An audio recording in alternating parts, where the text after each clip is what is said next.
ఇంటి దగ్గర ఖాళీగా ఉన్నారా? ఇంట్లోనే ఉండి డబ్బులు సంపాదించాలనుకుంటున్నారా? అయితే ఇది మీకోసమే. కేవలం 1 గంట పనిచేయండి, వేలల్లో సంపాదించండి. ఇంకెందుకు ఆలస్యం? మీకు కింద కనబడుతున్న ఈ నెంబర్‌కి వాట్సాప్‌లో మెసేజ్ చేయండి.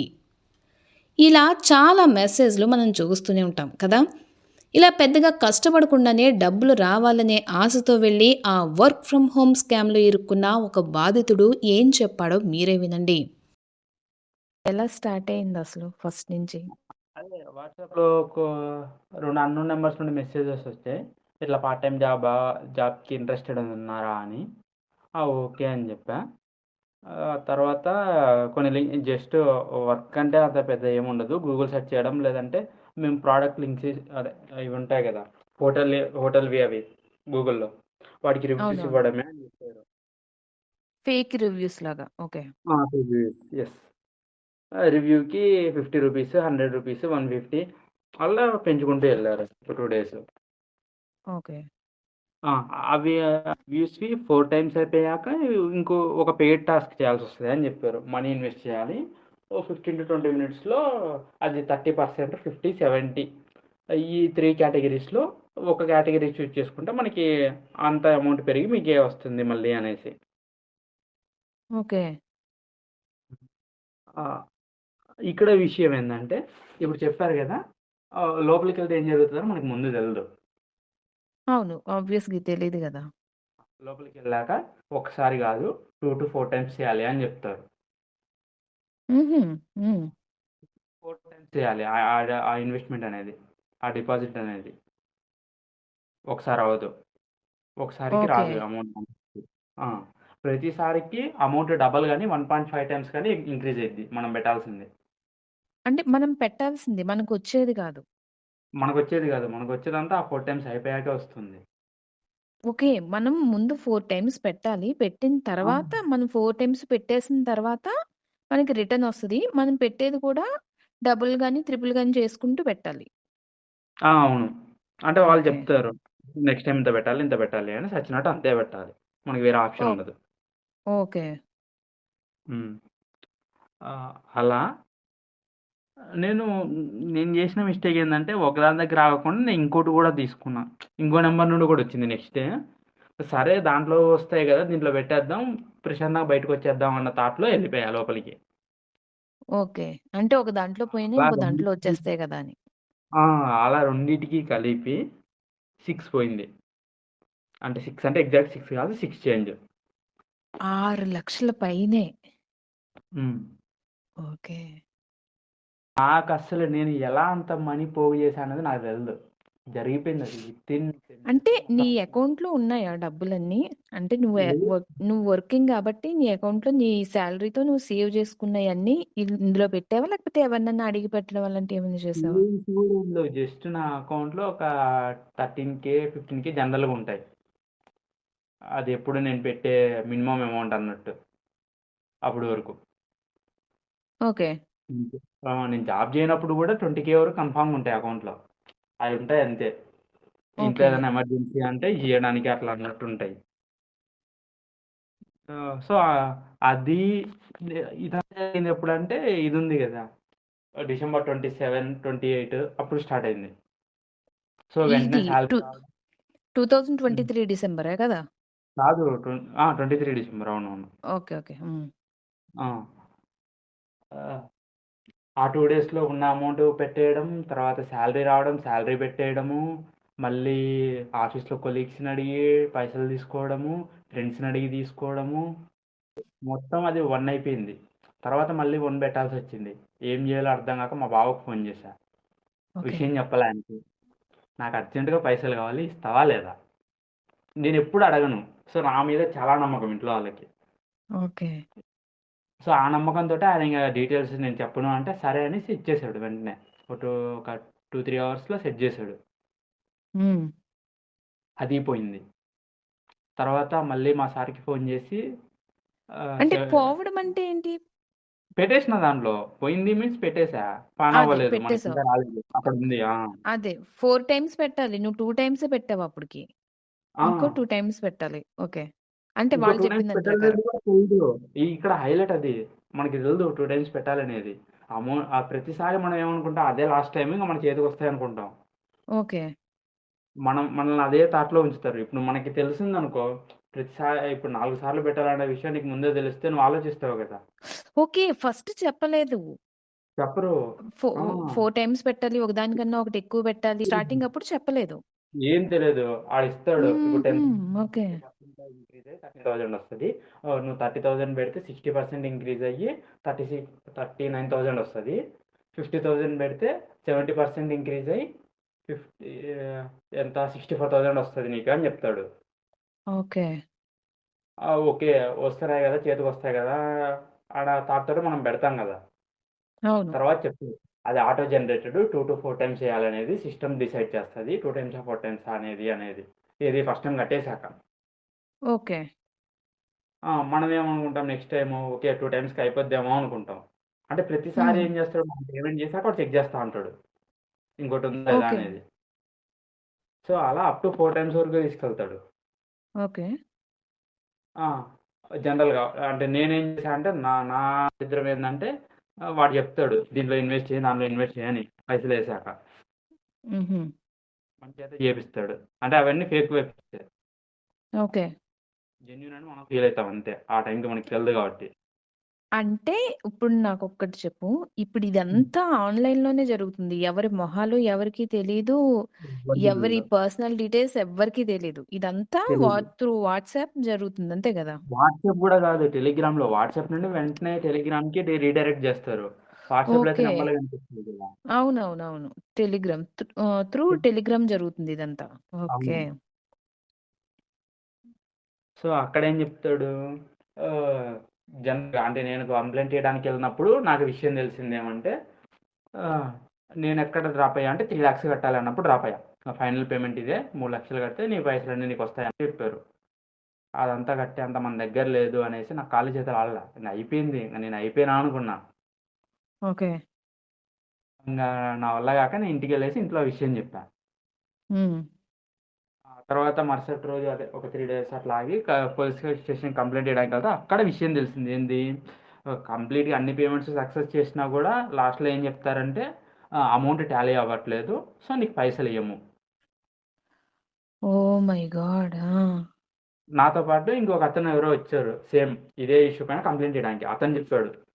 నేను మొత్తం కట్టాను. ఇట్లా అమౌంట్ టాలీ అవ్వట్లేదని జెప్పేసి నాది ఆపేశారు అని. అప్పుడు నాకు విషయం అర్థమైంది. ఓకే. మనం కట్టడం మనకొచ్చేదేం లేదు అని. అమ్మో!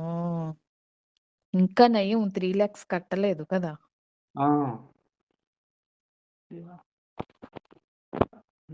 అది జరిగింది. ఓకే. అంటే ఇప్పుడు ఎవరి గురించి ఎవరికీ తెలీదు గదా! నీకంత నమ్మకం ఎలా వచ్చింది? ఇంత 6,00,000 వరకు అన్నా పెట్టేటంత నమ్మకం వాళ్ళు నీకు ఎలా ఆ నమ్మకాన్ని కలిగించారు? నేను నీకు సింపుల్ ఎగ్జాంపుల్ చెప్తా చూడక్క ఇప్పుడు. ఇప్పుడు నేను హ్మ్. అడిగా పైసలు. ఓకేనా? నా అవసరం కోసం. నువ్విచ్చావు. ఓకే. ఓకే. నేను నీకు వెంటనే ఇచ్చేసా. నీకు చెప్పిన టైం కన్నా 2 డేస్ ముందు అట్లా ఇచ్చేసా. అవును. మళ్ళీ అడిగా. ఒక 3 వీక్స్ ఆగి, 4 వీక్స్ ఆగి. మళ్ళా సేమ్ అట్లే ఇచ్చేసా. థర్డ్ టైమ్ అడిగా. సేమ్ ఇచ్చేసిన. తర్వాత ఫోర్త్ టైమ్ నేను ఇంకో పెద్ద అమౌంట్ అడిగా కొంచెం. నువ్వు నమ్మి నా చేతిలో పెడతావా? పెట్టవా? ఆ! అంటే ఆల్రెడీ 3 సార్లు ఇచ్చేసాడు కదా! దీనికేముంది అని ఇస్తాం. నమ్ముతాం. అదే యెస్. ముందు నమ్మకాన్ని బిల్డ్ చేస్తారనమాట. అంతే కదా! అక్కడ జరిగింది గూడా అదే. ఫస్ట్ టైము చిన్న చిన్న అమౌంట్స్ మనకి ఫస్ట్‌లో ఇచ్చారు గదా! ఏది జస్ట్ ఆ అ చిన్నగా ఫేక్ రివ్యూకే. అవునవునవును. ఆ! ఆ ట్రస్ట్ ఒకటి. తర్వాత ఇదే ఇన్వెస్ట్‌మెంట్ మనం డైరెక్ట్‌గా పెద్ద అమౌంట్ పెట్టలేదు. ఫస్ట్ 1000, 2000 పెట్టినాం. ఓకే. అవి ఇచ్చారు 2 డేస్. ఓకే. ఆ! తర్వాత ఆటోమేటిక్‌గా ఇంక మనకు వస్తున్నాయి కాబట్టి అనే ట్రస్ట్ బిల్డ్ అయ్యాక మనం ఏం చేస్తాం? పోయేదేదో కొంచెం పెద్ద అమౌంట్ తీసుకుందాం గదా! అనే థాట్ మనకొస్తాయి గదా! అవునవును. జస్ట్ మనలో గ్యామ్లింగ్ మైండ్ సెట్‌ని బిల్డ్ చేస్తారు ఫస్ట్ 2 డేస్. ఎక్కడైతే హ్మ్. ఆశపడతామో దాన్ని కరెక్ట్‌గా క్యాచ్ చేస్తారు ఆళ్ళంతే కదా! యెస్. ఓకే. ఆ మైండ్ సెట్ ఒకసారొచ్చాక మనం ఏం చేస్తాం? మనం ఆగం గదా! ఇంకా. ఫస్ట్ టైమ్ అవును. 2 టైమ్స్ ఇచ్చాడు కాబట్టి థర్డ్ టైమ్ గూడా ఇస్తాడు. 4 టైమ్స్ కంప్లీట్ చేస్తే ఇస్తాడు. 4 టైమ్స్ పెట్టేస్తాం. విషయం తర్వాత తెలుస్తది.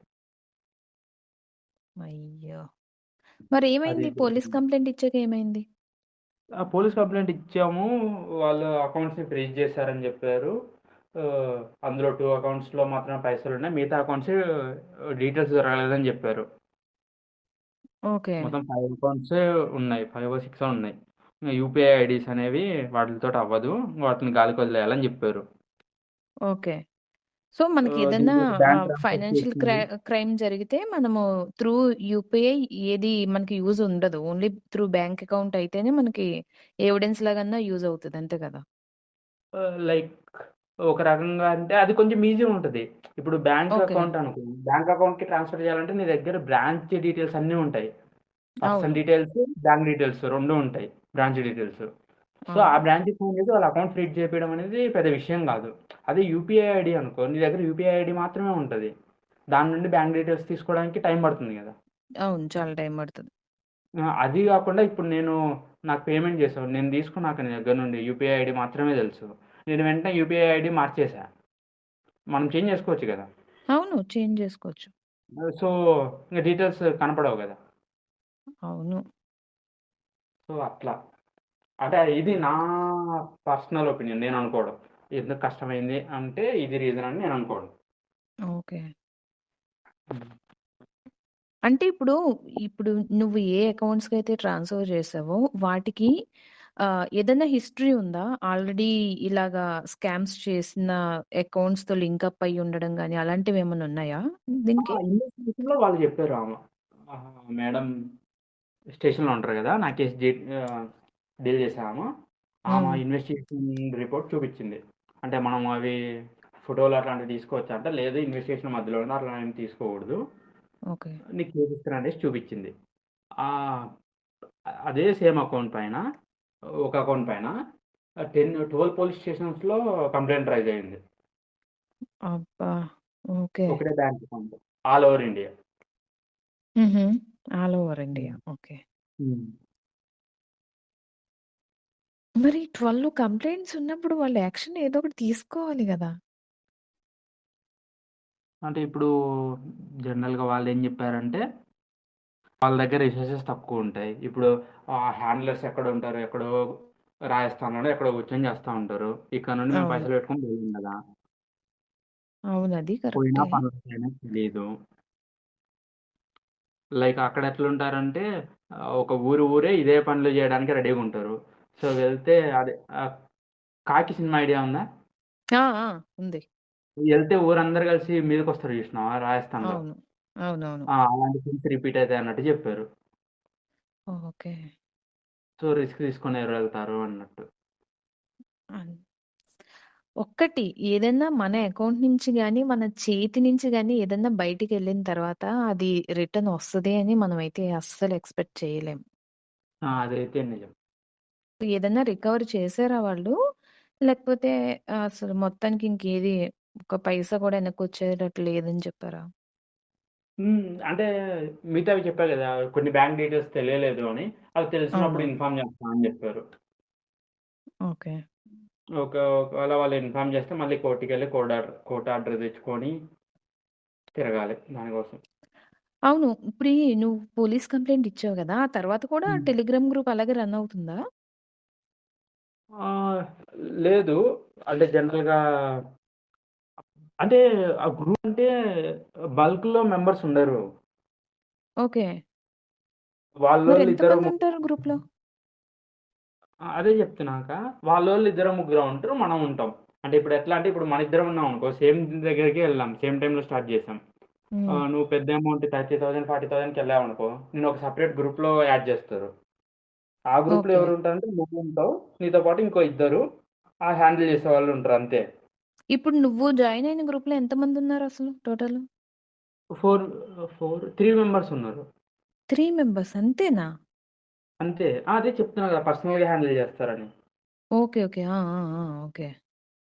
సో, అట్లా ఆ 3 మెంబర్స్ ఎట్లా అంటే ఒకళ్ళు మేబీ వాళ్ళు వాళ్ళ మనుషులే అయ్యుండొచ్చు. మనకి నమ్మకం రావాలి గదా! నువ్వు పెద్ద అమౌంట్ పెట్టేటప్పుడు వస్తుంది అవునవును. అని.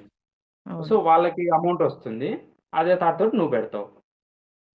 వస్తది అని. ఓకే. సైకలాజికల్‌గా అలా బెండ్ జేస్తారు. అంతే గదా! హ్మ్. వాళ్ళకొచ్చింది నీకు కూడా వస్తది. సో, నువ్వు కూడా చెయ్యి అన్నట్టు. అంతే. ఎదవ పని చేయడానికి కూడా ఇన్ని తెలివితేటలుంటాయి గదా! జనాలకి. మామూలు కాదు. అంటే కాబట్టి పైసలు పెడుతున్నాం కాబట్టి ఏది చేస్తే ఏమైతుందో అనే భయంతోటి మనం ఏది క్లిక్ చేయము. అవును. వాడు ఏదైతే చెప్తాడో అవి మాత్రమే చేస్తాం. హ్మ్. వాడు ఇన్‌స్ట్రక్షన్స్‌లో కూడా చెప్తాడు. నువ్వు ఎక్స్‌ట్రా ఏం చేయొద్దు. నేనేం చెప్తానో అది మాత్రమే చేయాలి అని. ఓకే. అయిపాయే ఇంగక్కడ. ఆడియో వింటున్న వాళ్ళకి నువ్వేం చెప్పాలనుకుంటున్నావు? నేనా? పైసలతోటి ఆడుకోవద్దు. సింపుల్. యాహ్! నాలాగా. కరెక్టే. డబ్బులతోటి ఎప్పుడు ఆడకూడదు. అది నిజం. అస్సలు. సో, ఈజీగా అది మనీ వచ్చేస్తాయి కదా! అని మనం ఏ పని పడితే ఆ ఆ! పని చేయకూడదు. అంతే కదా! అది కూడా నీ రేంజ్‌కి మించి పైకెళ్తున్నావు అంటే అస్సలు కాలు హ్మ్. కాదు కదా! వేలు కూడా పెట్టొద్దు అందులో. అవును. నేను అదృష్టం బాగుండి నేను బతికిపోయినా. కొంతమంది వల్ల అవ్వదు. పోతారు. అది ఇంట్లో సపోర్ట్ చేసేవాళ్ళు లేకపోతే ఖచ్చితంగా పోవాల్సొస్తది. లేదంటే ఆళ్ళే అంతే కదా! లేపేస్తారు. 6,00,000 అంటే అసలు మాటలే కాదు కదా! అవును. ఇ ఎంత కష్టపడితే సంపాదించాలి 6,00,000? చేతి నుండి ఇయ్యం గదా! చేతి నుండి ఇచ్చేటప్పుడు ఆలోచిస్తాం. అరె! అంత అమౌంట్ వాడి చేతిలో ఎట్లా పెడతామని. ట్రాన్స్‌ఫర్ గదా! నంబర్‌లే గదా! నంబర్ గేమ్ అన్నట్టు ఎళ్ళిపోతాయి. అవును. 6,00,000 అయితే 60 అయినా పంపియగలవు నువ్వు. ఎందుకంటే నీకు ఆ బరువు తెలీదు గదా! నువ్వు ఇంత ఇస్తున్నావు, ఇంత పోతున్నాయి నీ దగ్గర నుండి అనేది. కరెక్ట్‌గా చెప్పావు. నిజం. 6,00,000 అన్నప్పుడు మన కళ్ళ ముందు ఒకసారి ఆ కట్టలు ఊహించుకోవాలి. 6,00,000 కట్టలంటే ఎంతుంటాయని. నిజంగా మనకి ఈ డిజిటల్ పేమెంట్స్ వచ్చిన తర్వాత మనం జస్ట్ నంబర్స్‌లోనే చూసుకుంటున్నాం తప్పితే, ఆ అమౌంట్ ఎంత అన్నది మనకి ఫిజికల్‌గా ఐడియా ఉండకపోవడం వల్ల కూడా ఒక రీజన్ ఉండట్లేదు. అవుతుంది. ఉండకపోవచ్చు కాదు ఉండట్లేదు మాక్సిమం. ఉండట్లేదు. 100లో అవును. 70 మెంబర్స్‌కి ఉండట్లేదు. ఎవరైతే ఫిజికల్ క్యాష్‌ని బాగా హ్యాండిల్ చేసి ఉన్నారో వాళ్ళకి మాత్రమే ఉంటుంది. అవును. కరెక్ట్. కరెక్ట్‌గా చెప్పావు. మేబీ ఇది చూస్తున్న హ్మ్. వాళ్ళు ఎవరైనా కొంచెం జాగ్రత్త పడతారు. పడాలి అనే చేస్తున్నానిది. ఆ! కానీ అది అవ్వదక్క. ఆ టైంకి ఎమోషనల్ డ్రివెన్ అయిపోతాం. అంతే. అవసరాలుండడము. అందుకే మనం అసలు అయితే అటు పక్క కూడా ఎళ్ళకూడదెప్పుడు. యెస్. అసలు వెళ్ళకూడదు. ఇప్పుడు యూట్యూబ్‌లో అది చేస్తుంటారు పెయిడ్ ప్రమోషన్స్. ఆ టైంకి దాన్ని టైమ్ పాస్‌కి చూడాలి గానీ, ఓకే. ఆడు జెప్పాడు కాబట్టి మనోడే కాబట్టి పోదాం, ట్రై చేద్దాం. అలాంటి పనులు చేశారంటే అయిపాయే. అదే కదా! ఇప్పుడు 'అన్వేషు బయ్యా సన్నీ యాదవ్' గొడవ కూడా అదే కదా! బయ్యా సన్నీ యాదవ్ ఇలాగా ఇదేంటి సబ్‌స్క్రైబర్స్ అందరిని ఈ టెలిగ్రామ్ ఛానెల్స్‌కి తీసుకొచ్చి అక్కడ అంటే ఇప్పుడు తను ప్రమోట్ చేసే యాప్స్ అన్నీ కూడా గవర్నమెంట్ ఆఫ్ ఇండియా బ్యాన్ చేసిన యాప్స్ అంట. సో, అది యూట్యూబ్‌లో ప్రమోట్ చేస్తే స్ట్రైక్స్ ఒస్తాయి కాబట్టి ఈ హ్మ్. టెలిగ్రామ్ ఛానెల్స్‌కి డైవర్ట్ చేసి, ఇక్కడ ప్రమోట్ చేయడమే గాకోకుండా ఎవరైతే ఎక్కువ ఇన్వెస్ట్‌మెంట్‌లు పెడతారో వాళ్ళకి గివ్ అవేలు ఇవ్వడం. అంటే ఇలాగ ఎంకరేజ్ చేయడం అనమాట వాళ్ళని. ఇంకా పెట్టండి, ఇంకా పెట్టండి అన్నట్టు. అదే అలా చేయడం అది వల్ల చాలా మంది, చాలా మంది సఫర్ అయ్యారంట. కింద కామెంట్‌లు చూడాలి. 80,00,000 పోయినియి, 10,00,000 పోయినియి, 20,00,000 అయ్యో! అయి డబ్బులా చిల్లర పెంకులా? అలా అసల ఈ డబ్బులతో ఆటలేంటి? బెట్టింగ్ యాప్‌లేంటి? బెట్టింగ్ ఏంటసలు? లేదు. ఒకసారి బెట్టింగ్‌లోకెళ్తే బయటికి రాలేమక్క. నేను చూసా కదా ఫ్రెండ్స్‌ని. జనరల్‌గా నేనెప్పుడు ఎళ్ళలేదు దానిలోకి. అది నాకు తెలుసు కాబట్టి అది మన రేంజ్ కాదు. మనతోటి అవ్వదు అనేసి నేనెప్పుడు ఎళ్ళలేదు. కాపోతే నేను బీటెక్‌లో గూడా నా ఫ్రెండ్స్‌ని చూసా గదా! అస్సలు దాని నుండి పక్కకి రావాలి అనే థాట్ రాదు. కానీ బుద్ధున్నోళ్ళెవరు దాన్ని ప్రమోట్ చేయకూడదు గదా! ఇప్పుడు ఎక్కడో ఏదో మూల ఏదో జరుగుతుందంటే అది వేరు. కానీ అంటే నా పాయింట్ పనిగట్టుకొని ఆఫ్ వ్యూ ప్రమోట్ చేయడం అనేది చాలా తప్పు. హ్మ్. అసలు ఈ వ్లాగర్స్ ఉంటారు జూడు, ఫ్యాక్ట్స్ ఛానెల్స్ చెప్తారు. 'క్రాంతి వ్లాగరు', 'వీఆర్ రాజా ఫ్యాక్ట్స్' వీళ్ళు హ్మ్. ప్రపంచంలో ఉన్న నీతులన్నీ వీళ్ళే చెప్తారనమాట. అక్కడ అలా అయిపోతుంది. ఇంక ఈ 'క్రాంతి వ్లాగర్' అయితే అసలు మోడీ దేశాన్ని నాశనం చేసేసాడు. మోడీ అలా చేస్తున్నాడు, మోడీ ఇలా చేస్తున్నాడు అంటాడు. మరి ఈడెందుకు బెట్టింగ్ యాప్స్ ప్రమోట్ చేయడం? దట్టు అసల అడాసిటీ చూడు ఎలా ఉందో వాడిది. మళ్ళీ బెట్టింగ్ యాప్స్‌ని ప్రమోట్ చేయడం తప్పు కాదని కూడా వీడియో చేసాడాడు. బెట్టింగ్ ఆహా! యాప్స్ వల్ల ఏం ప్రపంచంలో అందరూ చచ్చిపోవట్లేదు. కేవలం 3% మందే చచ్చిపోతున్నారు అని. ఇంకేం మాట్లాడుతా అంటే బయ్యా సన్నీ యాదవ్‌ని సపోర్ట్ చేస్తూ వీడియోస్ చేసాడన్నమాట ఆడు.